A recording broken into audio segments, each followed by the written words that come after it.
Chapter 8. So let's go ahead and get started on them.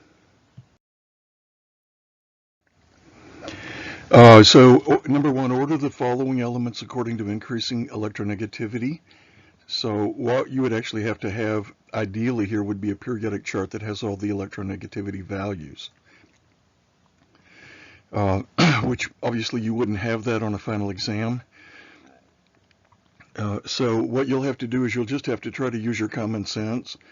So the way that this usually is going to work is that metals are going to tend to have low electronegativity. So we probably want to take the ones that are out of, we have 1, 2, 3, 4, 5, 6 things here. So we want to probably take out the ones that are metals. So just looking over this, lithium, lead, potassium, and magnesium are all metals. So then it's a different question of how to order those among themselves, but those are probably going to be the ones that are going to be least. So they'll be the first ones we list. And then also the carbon and the bromine are going to be the last two.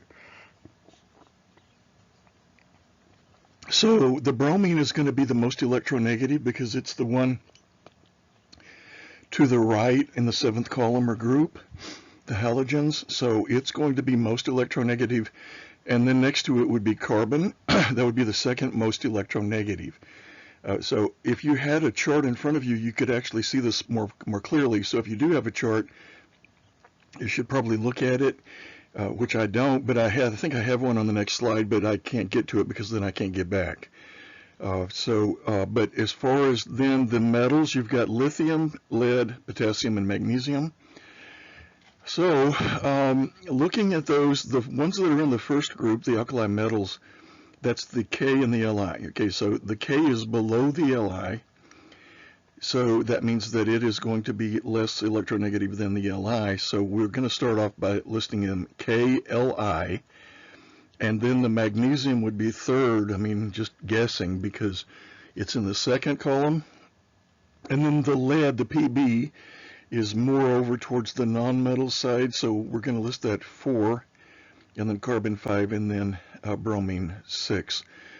So if you get asked this on the final exam, you're going to just have to do your best to guess these, but one good rule is that usually the metals are going to be less electronegative than the non-metals, I mean in total.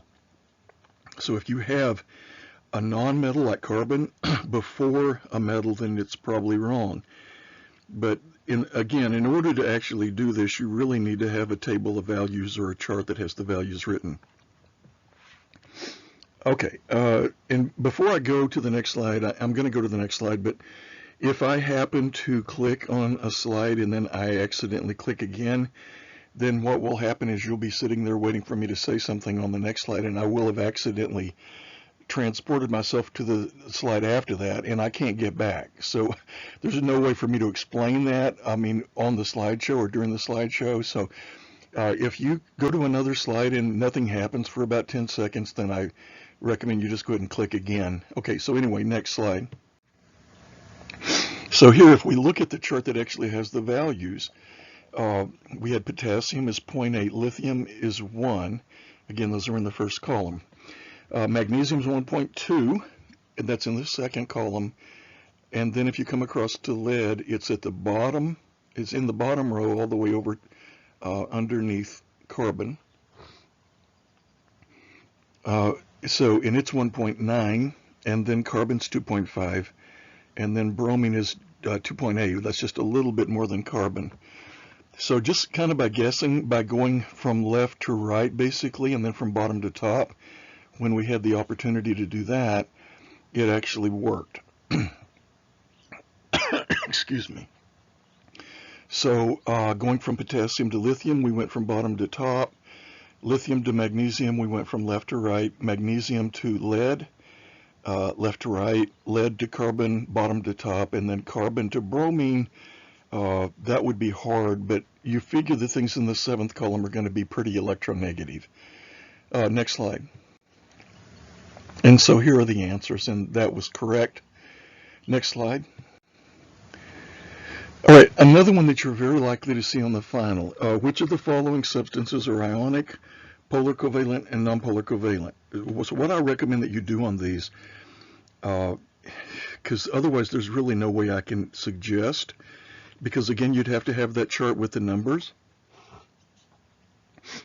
is just to look at these and see if you have anything that's a non-metal and there's more than one and it's pure. Like in this case, if you'll look at the second item, it's P4, right? So that's a non-metal and there's 4 of them. So they're going to make a covalent bond that's going to be equally shared among all 4 of the P's. If I'm remembering correctly, I think this is a situation where you have these 4 P's in a square. Anyway, so that's going to be an example of nonpolar covalent. Nonpolar, in other words, all of these P's are sharing these electrons equally. So there's no polarity at all. Now, what I would do is I would pick that one out and then look real quick to see if there's any more, like O2 or F2 or something like that. And if you don't see that, then you're probably finished with that category. Because usually, if they're nonpolar covalent, it'll be something just like that. Because that's the only way you can really recognize it. All right, so and then I would go to the ionics, and the way that you can usually recognize those is that it's going to be a metal and a non-metal. So for example, cadmium bromide, and then magnesium oxide, and then barium chloride, those are all metal, non-metal. So that means that those are probably going to be ionic. So I would just go ahead and go with that. And that leaves the other 3 things there as having to be polar covalent. So to be polar covalent, they would have to all be either the 2 or 3 things in there would have to be non-metals. So let's go back over to the left. The first one would be bromine fluoride. That's actually bromine trifluoride. Bromine and fluorine are both non-metals.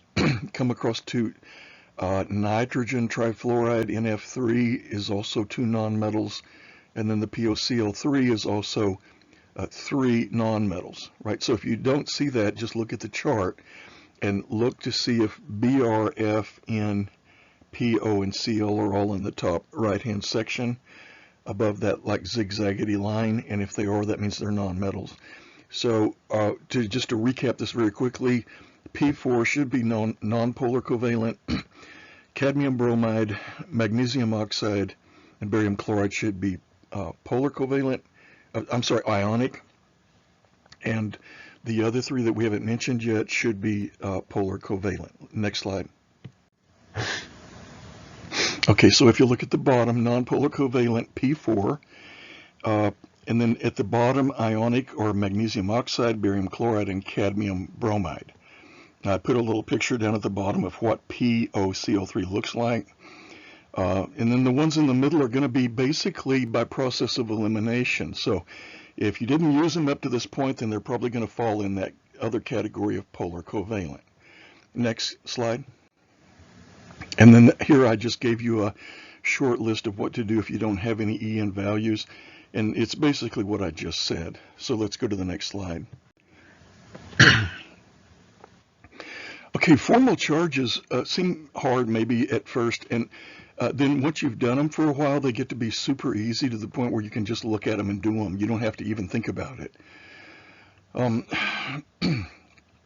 The thing that you have to be careful with is that you don't confuse formal charges with real charges. So what I mean by that is if you have sodium chloride and you put it in water, it breaks up, and you'll have Na plus and Cl minus, and those are real charges. Those are not formal charges.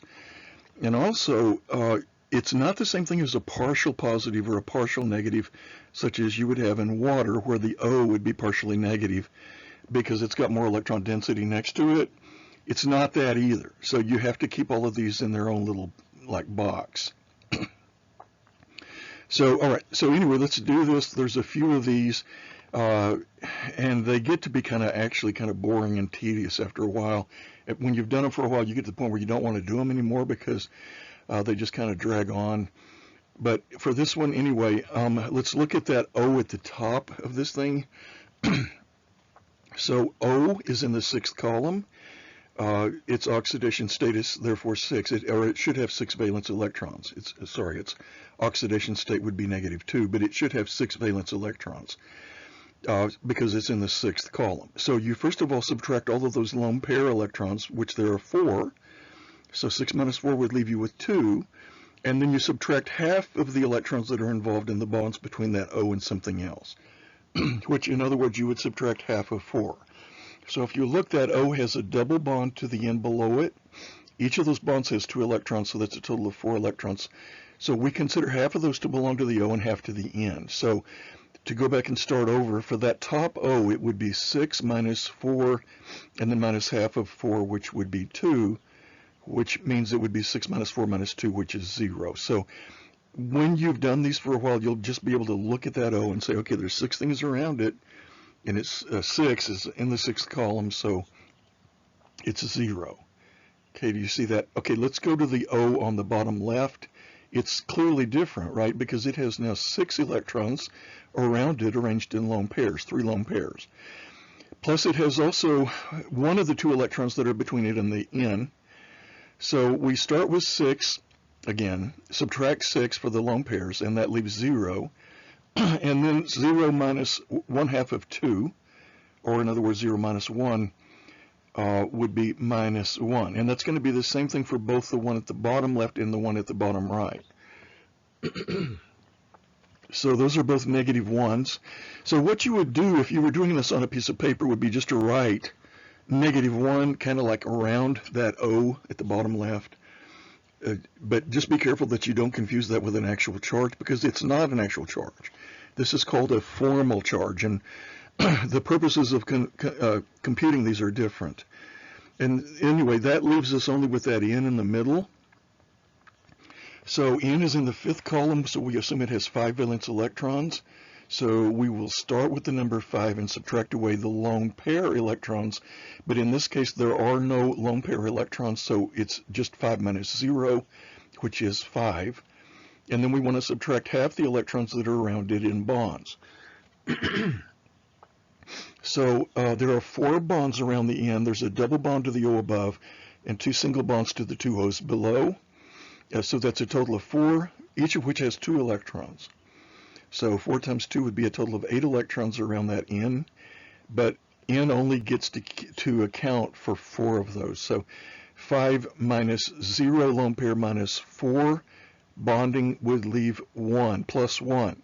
So you can just like write a real small plus 1 by the N. Sorry.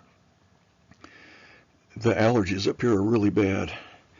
So if we were writing these, the O at the top would be 0, the N would be plus 1, the bottom left O is minus 1, the bottom right O is minus 1. So when you add all that together, you don't get 0. And that's right, because we want it to be -1 overall for the whole thing. This is nitrate. So it's NO3 minus. So that's actually the way NO3 minus that we've talked about before, nitrate, that's actually what it would look like. So that's called a Lewis dot structure, which we're going to be drawing those later. All right, we've got some more of these formal charges to do. So I probably won't take this much time for all of them, or we'll be here all day. So what I'll probably do is just go ahead and kind of speed it up a little bit. All right, so next slide. Here's the answer to what we just did. So let's move to the next slide. And for this one, we are doing acetamide. We're only going to do the C and the N on these. You know, there's actually C, the N. Actually, we're only going to do the N and the O. Excuse me. We're only going to do those because they're the only ones that vary. So what we're doing is the formal charges for the left structure. You see a left structure, you see a double-headed arrow, and then you see a right one. And the answer is kind of given away there. So if you look at the left-hand structure, what's the formal charge on the O? So why don't you pause this thing if you want to and see if you can get it without looking at the answer. And then do the same thing for the N on the left, and then we'll do the one on the right.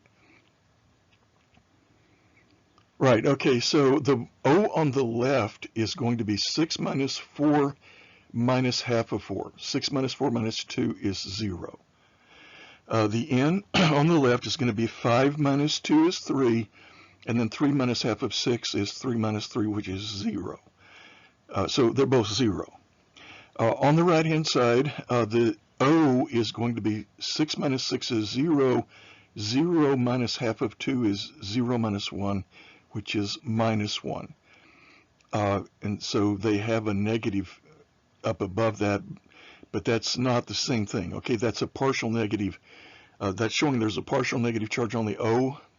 That's not the same thing as we're talking about here, but actually in this case it turns out to be the same, but that's just a coincidence. And then also, if you'll look at the bottom right at that n, it's 5 minus 0, because there are no lone pair electrons. So 5 minus 0 is 5. And then half of 8 is 4, because there are 4 bonds around the end, so that's 8 electrons. So half of 8 is 4, so 5 minus 4 is 1. So 5 minus 4 is plus 1, so you write plus 1 by that end.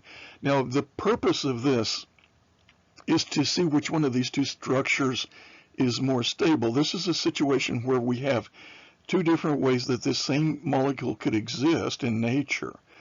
It's just a matter of the bonds flipping back and forth, and actually they both exist.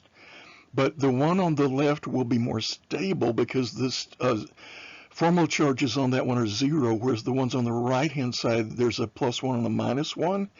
So to tell which one you want to choose as the most stable structure, you look, first of all, the first rule is you want to get one, if you can, that has nothing but 0 formal charges. If you do find one like that, then that's going to be the more stable one. If you can't, then the second rule is you want the negative charge to be on the more electronegative element. For example, if you'll look over there at the right, the negative is on the O rather than the N, right? So the O is to the right of the N in the chart, so it's more electronegative. So that's the way we would want that. And that's also one of the reasons why it's also somewhat stable, but it's not as stable as the one on the left. So if you were asked to draw the structure for something that has a resonance possibility, which, I mean, you know, hopefully if you do get asked that, it'll at least give you a hint. Like, you know, in the problem, it'll prompt you by saying that there are 2 or more possibilities that you could do here, so choose the best one. If we were doing that on this one, we would choose the one on the left. Next slide. And again, formal charges. So I'm going to go through these a little more quickly. So if you need to, you can pause. So let's do the left one first, the CH2NN, the one at the far left. So that CH2 is actually a C with a bond to an H, if you want to draw it up to the top left, and a bond to another H at the top bottom left. And then it has a third bond to that N in the middle. Okay, so the way you would do that would be C is 4, because it's in the 4th column, right? Minus 0, because there are no lone pair electrons around it, and usually carbon won't have any, and then so there's an exception here, but usually it doesn't. And the exception isn't in this molecule, the exception is in the one all the way to the far right, which we'll get to in a minute. So anyway, so you have 4 minus 0 is 4, and then 4 minus half of 6, and you'll have to maybe draw that out to see that there are 3 bonds around the carbon. So again, 1 is to one H, 1 is to another H, and 1 is to the N.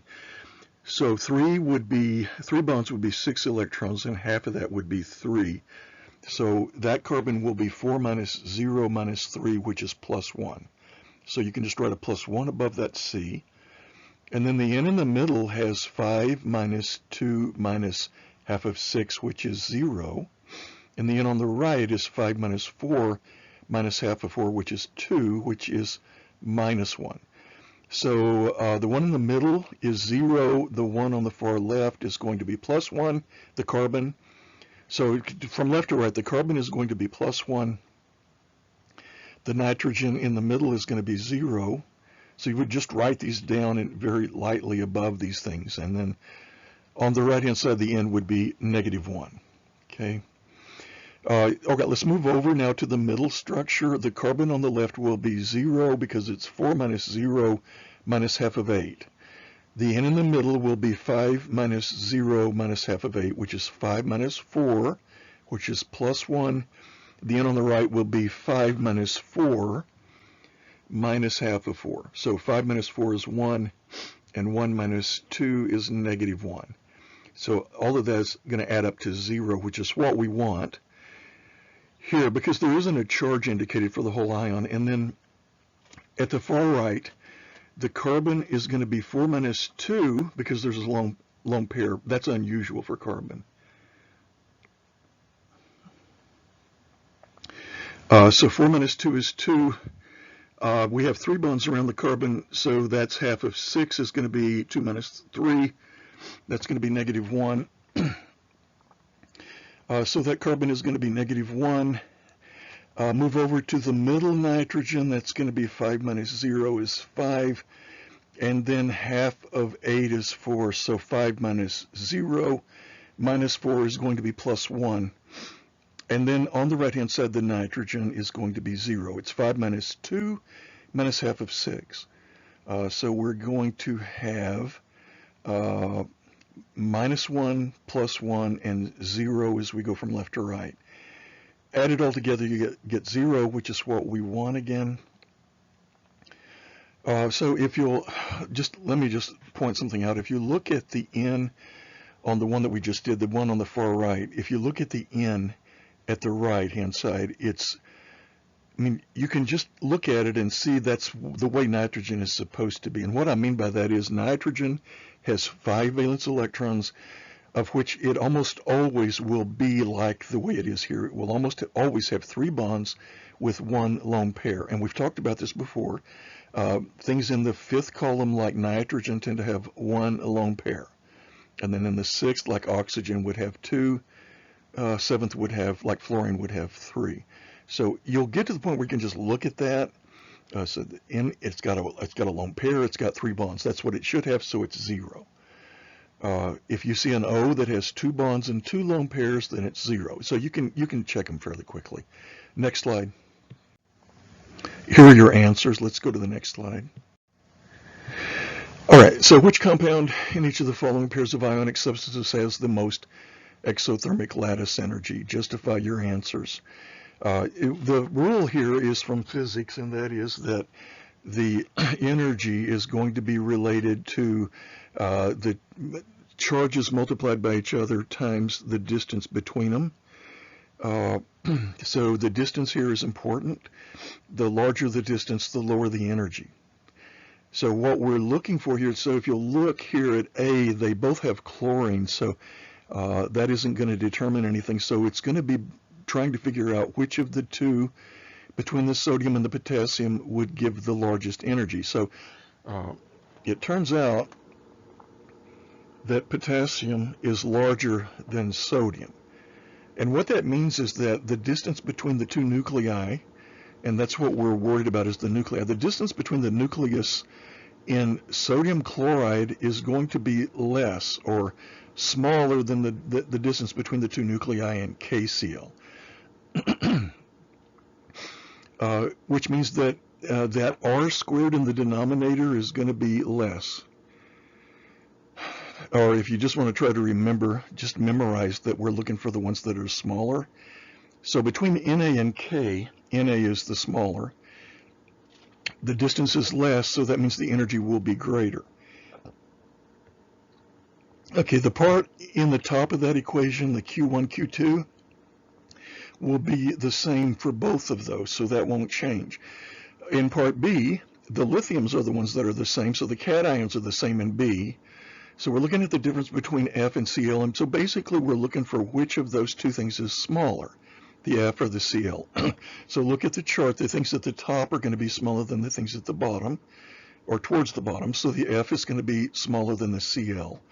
So the distance between the Li and the F is going to be less than the distance between the Li and the Cl. Which means that R will be smaller in the denominator, which means that the R squared will be smaller, so the overall quotient will be larger, so the energy will be larger. So the answer is for A, NaCl, because Na is above K, And then for B, it would be LIF because F is above CL. Next slide. Next. Next.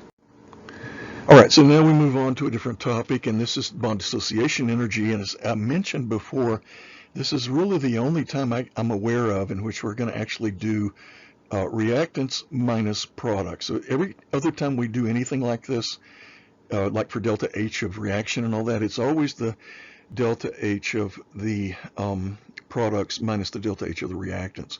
And as I kind of didn't do a very good job of explaining in the last slideshow, the reason for that is because here we're not building the bonds, we're breaking the bonds. So it's reversed. So we do reactants minus products. Now, on this problem, it's easy to see which bonds are present, basically, except for the F2.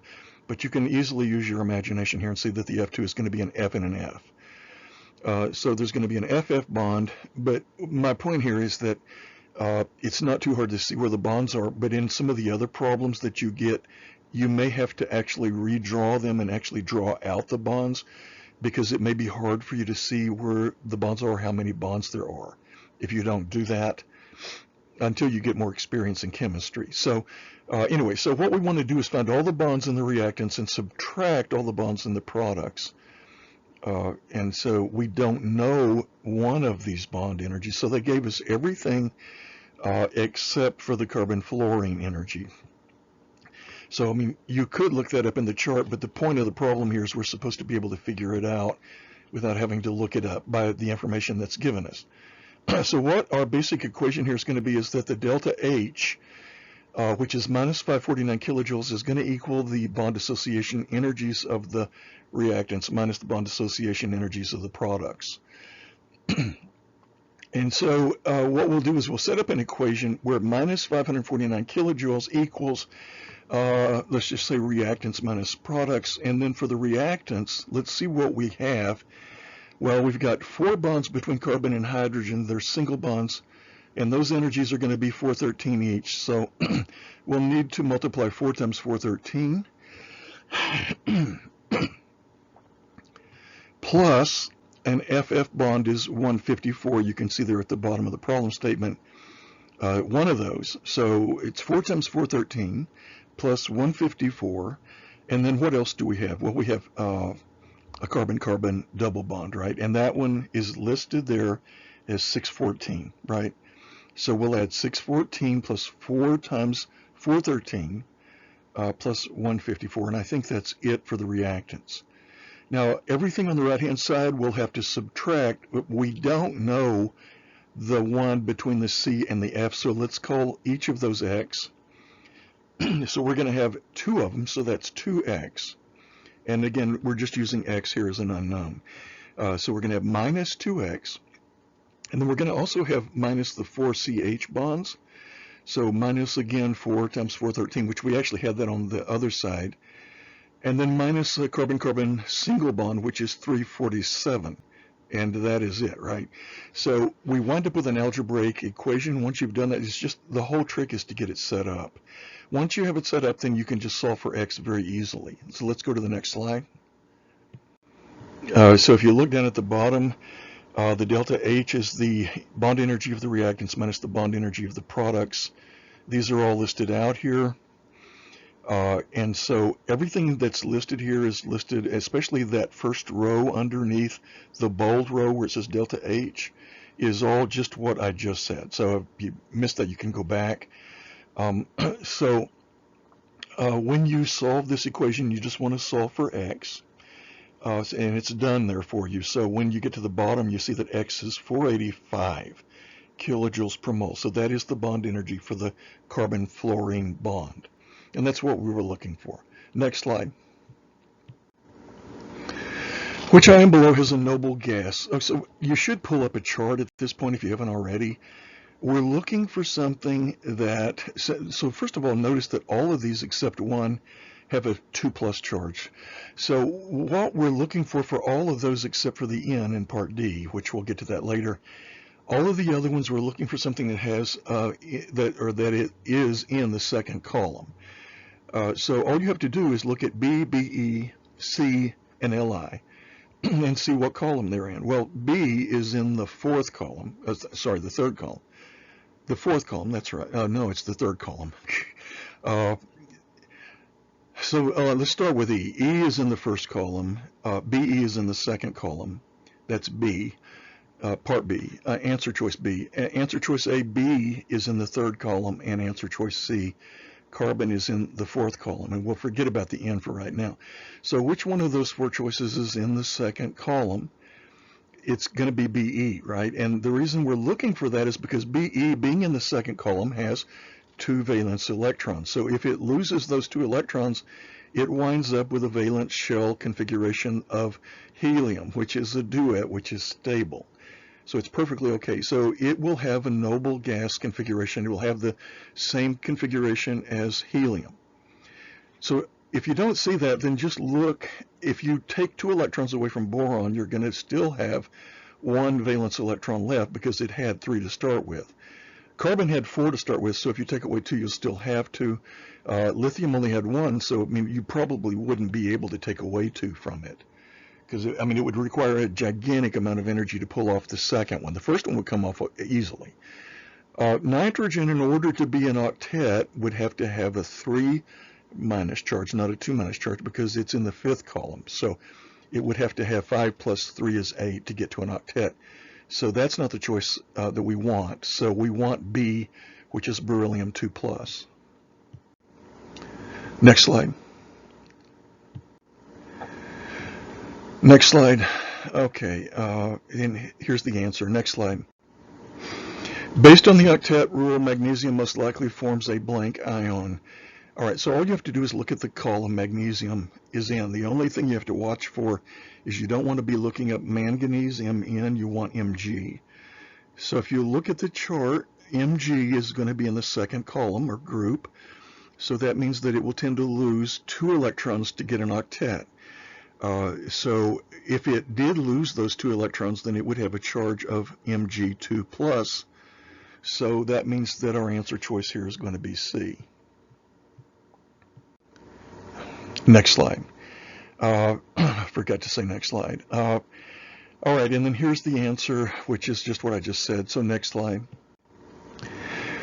All right, this one is a little confusing. Lattice energy is blank, and the answer is actually the energy that's required to convert a mole of ionic solid into its constituent ions in the gas phase. However, so it's the last step in our little, remember our Born-Haber cycle where we built these things? We started with a solid and a gas. We broke the bond between the 2 gas atoms, and we changed the solid from a solid to a gas, and then we pulled off the outermost electron, and then we allowed that electron to go over to Cl or whatever. And then once we had them both in the gas phase, we had, like, for example, Na plus and Cl minus. In the gas phase, the last step was that they came together and they formed the lattice. And so that last step, depending on which book you read, it will either be called the lattice energy or the negative or reverse of the lattice energy. So you'll have to really watch this one. None of the other ones really make sense except possibly E, but that's actually the whole delta H of formation. E is a tricky one, and it sounds right, but it isn't. So that would basically be the energy that you would have is actually going to be given off. If you start off the way I just said and end up with your lattice, but that's not what the lattice energy is. It's the last step in that process. So it's when you take for example, the Na plus and the Cl minus, and you put them together to make a lattice. So that is going to be B. However, in some books, it would actually be the negative of that. So, I mean, the way they might write that would be, instead of the way it's written here, would be the energy given off when you take 1 mole of ionic solid. Let's see, how do they have the 1 mole of ions in the gas phase and put them together to make a mole of ionic solid. In other words, just reverse it.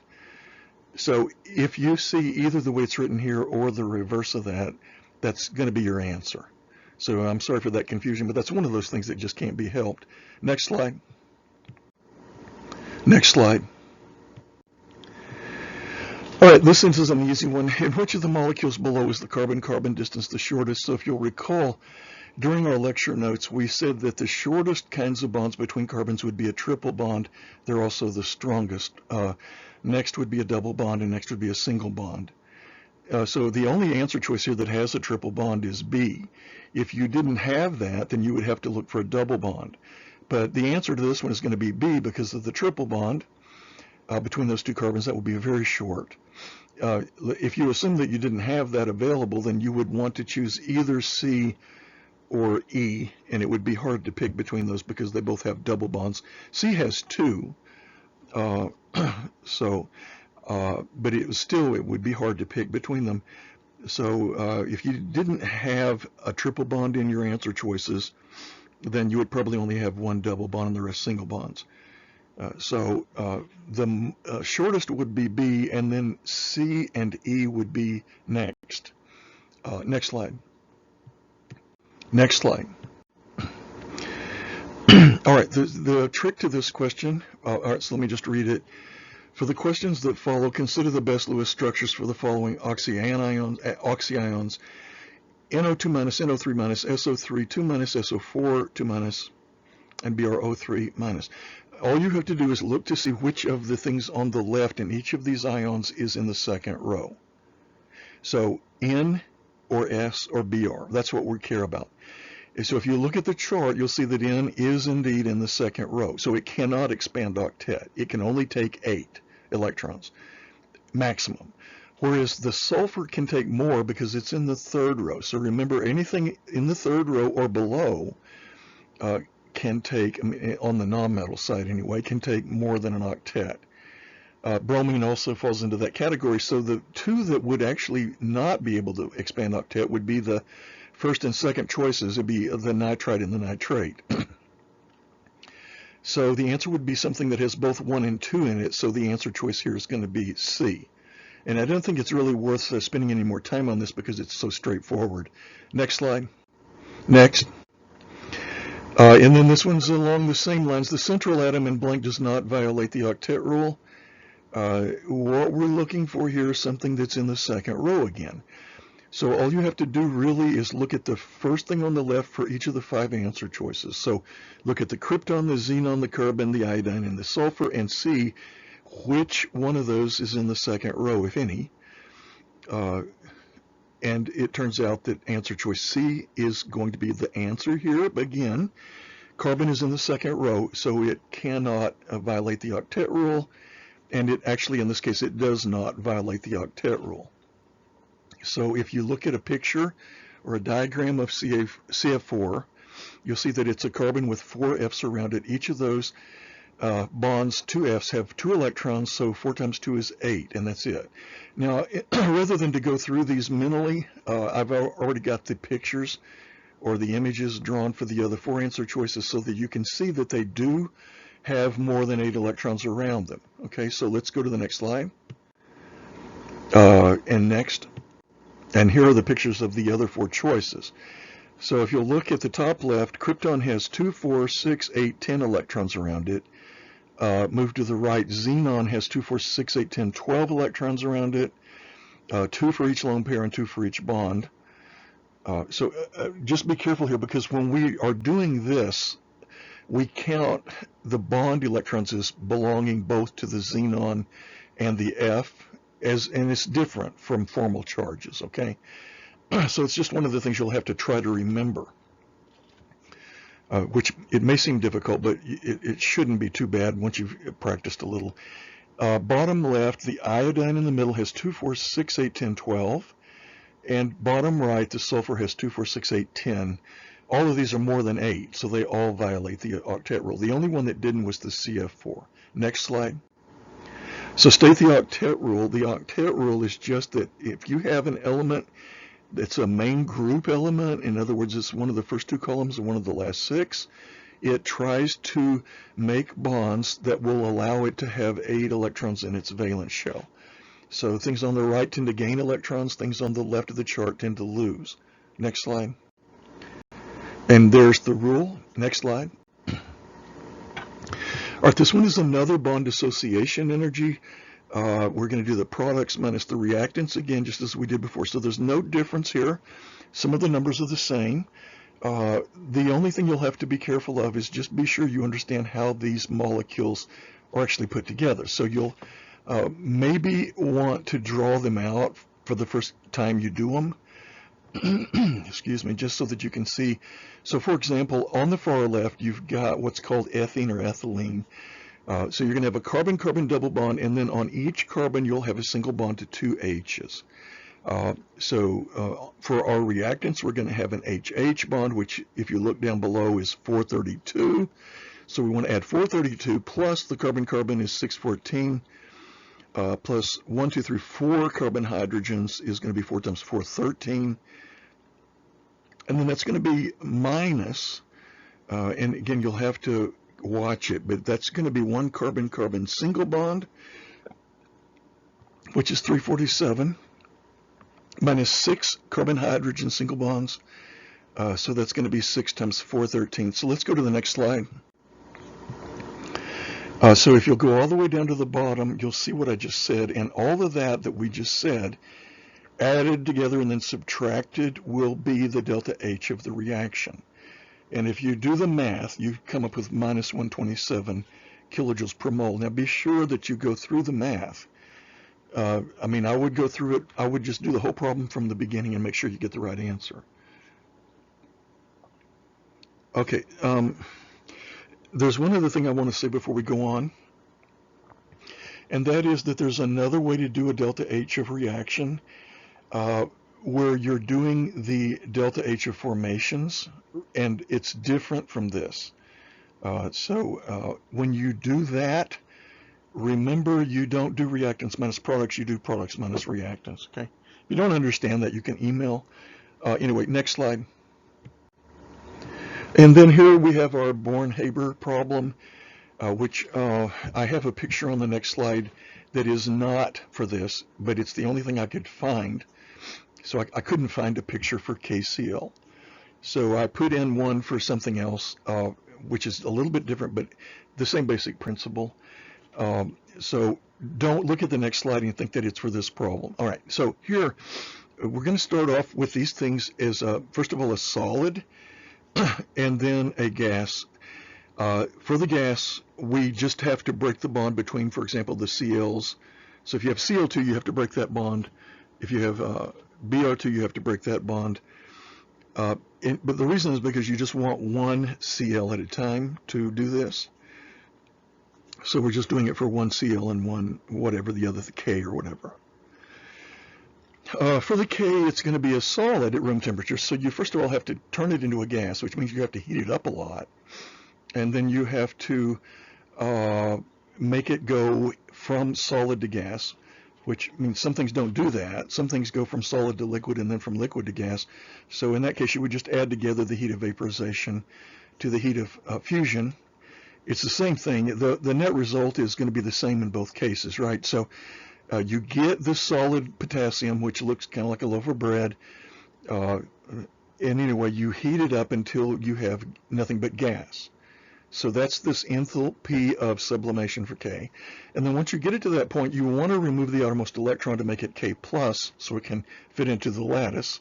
And that's called the ionization energy for K. That's up to the second row from the top in that little like amber colored or whatever box. Ionization energy for K, and it's listed kilojoules per mole. Okay, and then there's one other thing, and that's the bond energy of, in this case, Cl2. We have to break that bond. That's the tricky one because you don't know if they mean a mole of Cl2, in which case if you broke a mole of Cl2's bonds, you would have 2 moles of Cl, and we don't want that. We just want 1. And in this case, that's actually what it is. So because they're giving us a mole of Cl2, which we don't want, we only want to start with a half a mole of Cl2, because if you have a half a mole and you break the bonds, you're going to wind up with twice half a mole, which is 1 mole, which is what we want. So in this case, you actually have to multiply that 239 by 1/2. So we would, at this point, we've got 64 plus 419 plus 1/2 of 239. Then once we get to that point, we're at the top and we start to come back down the other side, because now things that are going to happen are going to be exothermic. So for example, that electron that we took off of the K will now be joined together with a Cl atom to make Cl minus, and that's something that is more stable than it was before as a reactant. So it will drop to a lower energy, and that means energy is going to be given off. So there's a negative sign that's showing that it's energy given off.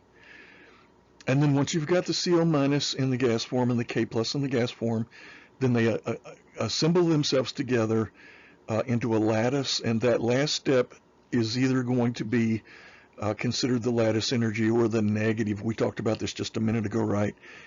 Depending on which textbook you use. And so notice here it's listed as minus 690, but some books will list it as plus 690, and if they do that, you have to remember to subtract it, because this has to be a negative number. So if they list it as a negative number, you just add it. If they list it as a positive number, then you subtract it. So you just, that's another one of those things you're just going to have to jot down and memorize. Hopefully there won't be too many of those things, but there's a few. So in other words, what I'm saying here for this problem is very straightforward, because they just want us to figure out what the delta H of formation is for potassium chloride. When what that means is we just have to add everything up. The only exception would be that we have to first multiply the 239 there by 1/2, but otherwise we add 64 plus 1/2 of 239 plus 419 minus 349 minus 690. And what do you get when you add those up? I mean, this is just basic math, right? When you get those added up, whatever you got is the answer. So let's go to the next slide. Next.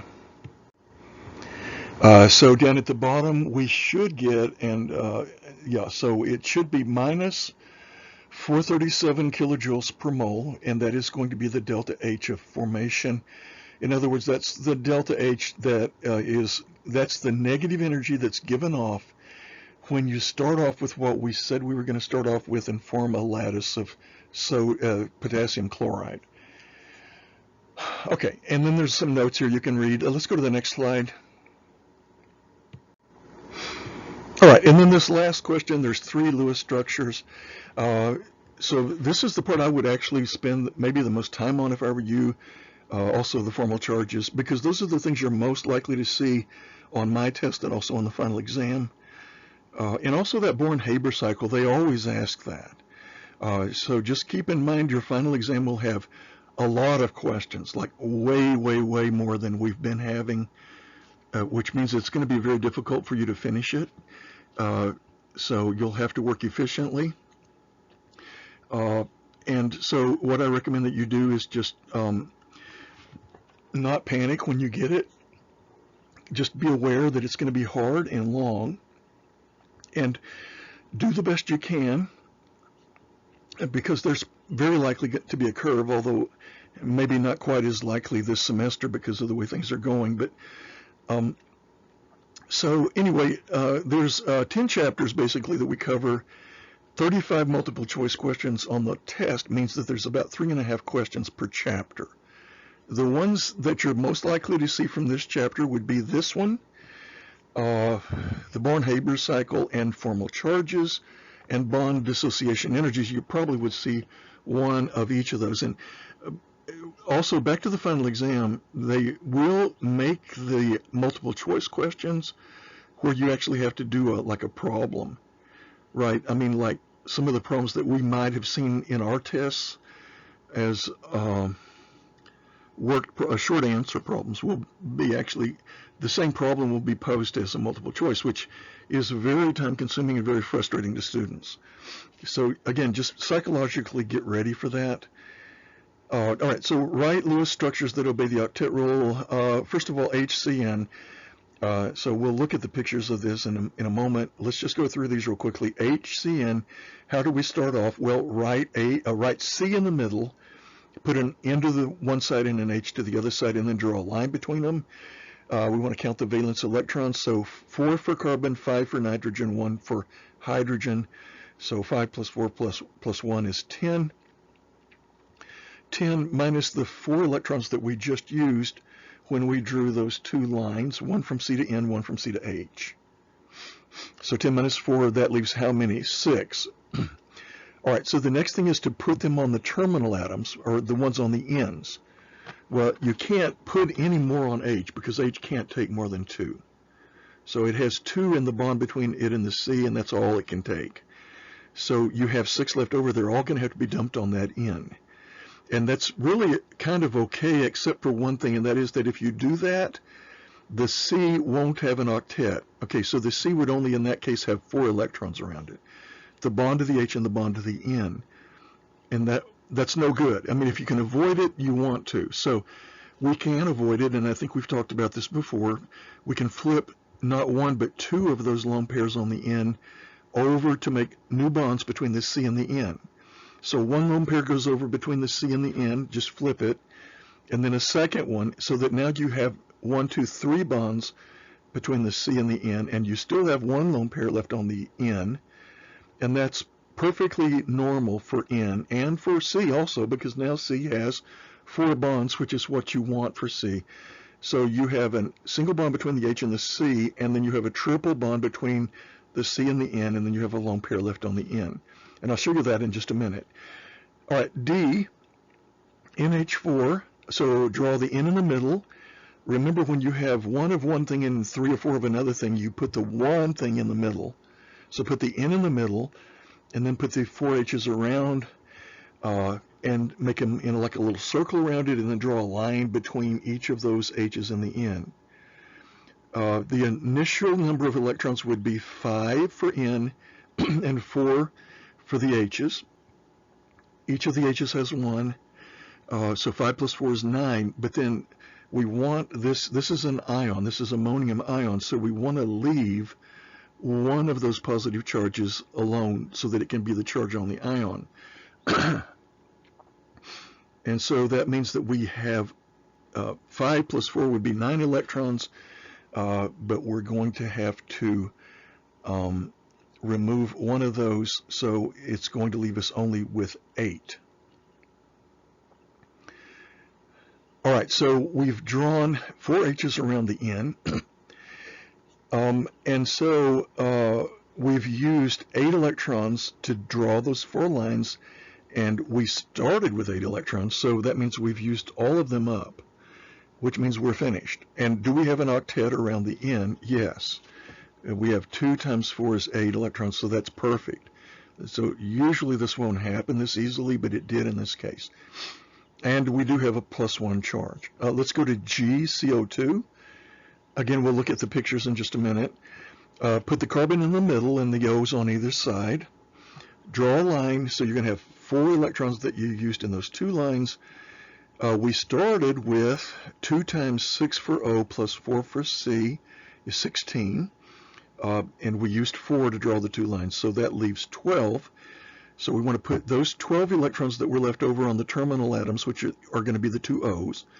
So we can put 6 on each O, and that won't violate O's octet rules. But again, it's like part A where carbon doesn't have an octet. So what we'll do in this case is we'll flip 1 lone pair from the O on the right over to make a double bond, and 1 lone pair from the O on the left to make a second double bond. So now C will have 2 double bonds, and it will now have an octet. It'll have 8 electrons around it, and the O's each will have a double bond, and then each O will have 2 lone pairs. So everything is perfect here. There's another way you could do this, where you could leave one of the O's having a single bond, and then make a triple bond between the C and the other O, but that usually, I mean, basically that, not usually, it'll never happen, because O never makes a triple bond, never. So you can just eliminate that from your possibilities and just leave it C in the middle with a double bond to an O on either side. Okay, so let's flip to the next slide. And I'm trying to wrap this up so this won't be too long for you. Here's a picture of HCN. We start off just come down under where it says answer to that little diagram. That's a carbon in the middle. Well, before you get to that image, come back over to the left. We've just got it over on the left where we just have one line between each thing. So you've got H-C-N. So that's the way we would start that out. And then we would have 6 more electrons that we would have left over. And we start off by putting all of them on the end, which is shown about 2/3 of the way down in bold. H-C-N with 6 dots after it. And then take 4 of those 6 dots and flip them to make 2 more bonds between the carbon and the nitrogen. And that's shown at the bottom and also in the image at the right.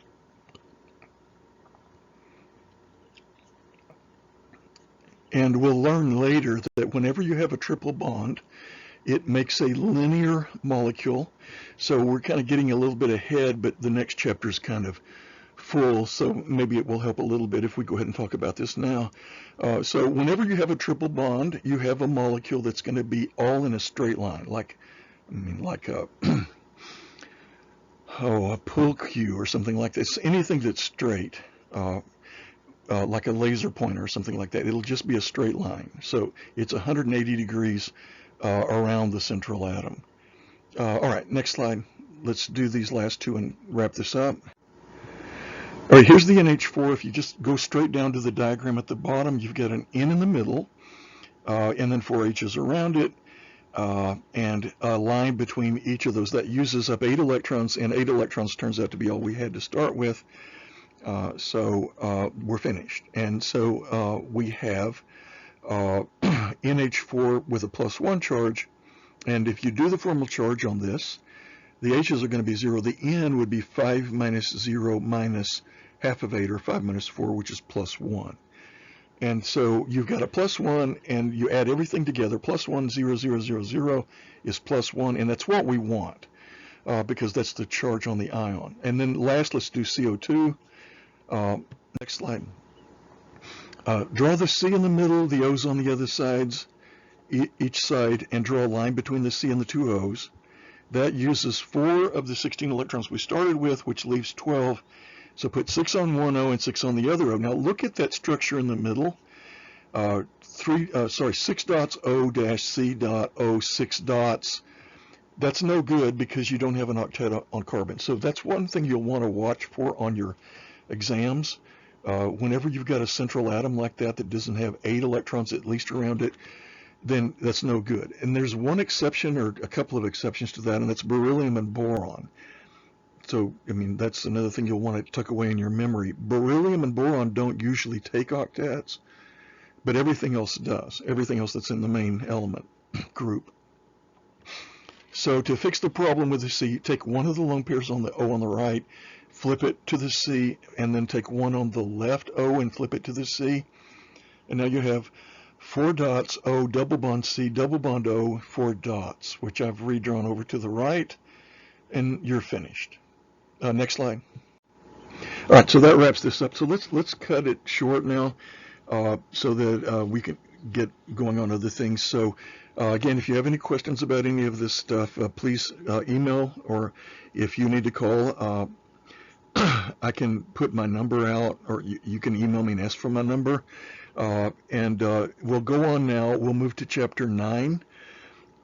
However, Chapter 9 won't be on, let's see, Chapter 9 won't, no, it will be on your next test. Okay, so my mistake. So we'll move on. Anyway, so Chapter 9 is going to deal with how to draw these different molecules. We've already kind of done that by doing these Lewis dot structures, but the 9 will give us a more realistic way of looking at what they would actually appear in 3D. So let's wrap it up for now, and I'll see you in the next video.